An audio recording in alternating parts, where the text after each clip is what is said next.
Rais wa Urusi Vladimir Putin amethibitisha kuwa Urusi iko tayari kujadili usitishaji wa vita, lakini masharti ya mpango huo yanafaa kufafanuliwa. Rais Putin amesema toka mwezi Julai mwaka 2024 Urusi imekuwa haifurahishwi sana na usitishaji wa vita muda mfupi, lakini iko tayari kushughulikia sababu za mzozo huo. Siku ya Jumanne, Marekani na Ukraine zilikubaliana kufikia usitishaji wa vita kwa muda siku 30 baada ya wajumbe wa nchi hizo mbili kukutana huko Saudi Arabia. Yafuatayo ni majibu ya Rais Vladimir Putin kuhusu usitishaji wa vita hiyo kwa lugha ya Kiswahili. Mimi ni Awadh Rashidi. Kabla sijaangazia utayari wa Ukraine wa kusitisha mapigano, kwanza nianze kwa kumshukuru Rais wa Marekani Bwana Donald Trump kwa juhudi zake za dhati za kumaliza mzozo wa Ukraine. Sisi sote tuna mambo mengi ya kuyashughulikia, lakini wakuu wenzangu wa nchi kuanzia Rais wa Jamhuri ya Watu wa China, Waziri Mkuu wa India, Rais wa Brazil na Rais wa Jamhuri ya Afrika Kusini wanatumia muda mwingi kushughulikia swala hili. Tunawashukuru wote kwa sababu hili linalenga kufikia unabii muhimu wa kukomesha ugomvi na kupoteza maisha ya watu. Pili, tunakubaliana na mapendekezo ya kukomesha vita, lakini msimamo wetu ni kwamba usitishaji huu wa mapigano unapaswa kuleta amani ya muda mrefu na kuondoa sababu za mwanzo zilizosababisha mgogoro huu. Sasa kuhusu utayari wa Ukraine wa kusitisha uhasama, haraka inaweza kuonekana kama ni uamuzi uliofanywa na Ukraine chini ya shinikizo la Marekani. Kwa kweli na hakika kabisa kwamba upande wa Ukraine ulipaswa kusisitiza juu ya swala hili la kusitisha mapigano haraka kwa Marekani kutokana na hali yao katika mstari wa mapigano ilivyokuwa mbaya. Na inaeleweka. Nina hakika wengi wenu mnajua kuwa jana nilikuwa katika mkoa wa Kursk na nikasikiliza ripoti za mnadhimu wa jeshi, kamanda kikosi cha wanajeshi wa kamandi ya kaskazini na naibu wake kuhusu hali ya mpaka haswa katika eneo letu la mkoa wa Kursk. Nini kinaendelea huko? Hali huko iko chini udhibiti wetu kabisa.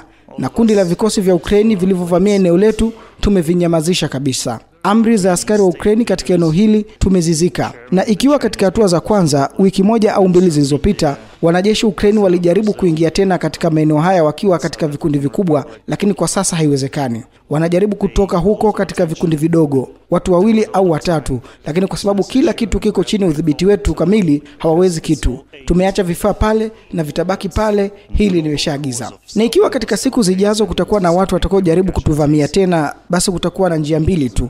Ima wajisalimishe ama wafe. Na katika hali hizi nadhani itakuwa vizuri sana kwa Ukraine kufikia masuala fulani angalau katika siku hizi 30. Hata hivyo, yapo maswali mengine muhimu ya kujiuliza, pengine tutafanya nini na jeshi hili la uvamizi katika mkoa wetu wa Kursk ambalo tumeliteka mpaka sasa? Tukiacha kupigana kwa siku 30 inamaanisha nini? Kwamba kila aliyopo ataondoka bila vita? Je, tuachie mateka hao kivita baada ya kufanya uhalifu mkubwa dhidi ya raia wetu? Au uongozi wa Ukraine utawaamuru waweke chini silaha zao na wajisalimishe tu? Je, hili litafanya kazi vipi? Bado hapo panahitaji maelezo ya wazi.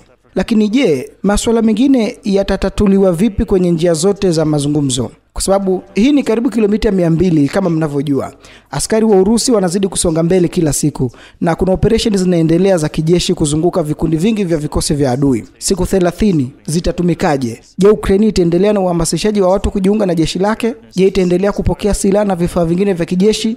Je, itaendelea na mafunzo ya kijeshi kwa vikosi vipya vilivyohamasishwa kujiunga na jeshi lake? Au hakuna lolote kati ya haya litakalotokea? Je, tunawezaje kuhakikishiwa kwamba hakuna kitu kama hiki kitatokea? Udhibiti wa masuala haya niliyoeleza utakuwaje? Natumai kwamba kila mtu anaelewa hili kwa kiwango cha akili yake. Lakini haya ni masuala mazito. Nani ambaye atatoa amri ya kukomesha vita vya sasa? Na gharama za kuvunja makubaliano haya zitakuwa ni zipi? Je, eneo salama litakuwa la karibu kilomita 2000? Ni nani ambaye ataamua juu ya hili? Na wapi? Na atakayevunja makubaliano nani wa kulaumiwa? Haya yote ni maswali yanayohitaji majibu ya kina kutoka pande zote mbili. Kwa hiyo, wazo la kusitisha vita ni sahihi na kwa hakika tunaliunga mkono. Lakini kuna maswala ambayo tunapaswa kuyajadili. Nadhani tunahitaji kufanya kazi na washirika wetu wa Marekani zaidi, labda nitazungumza na Rais Trump. Lakini tunaunga mkono wazo la kumaliza mzozo huu kwa njia za amani.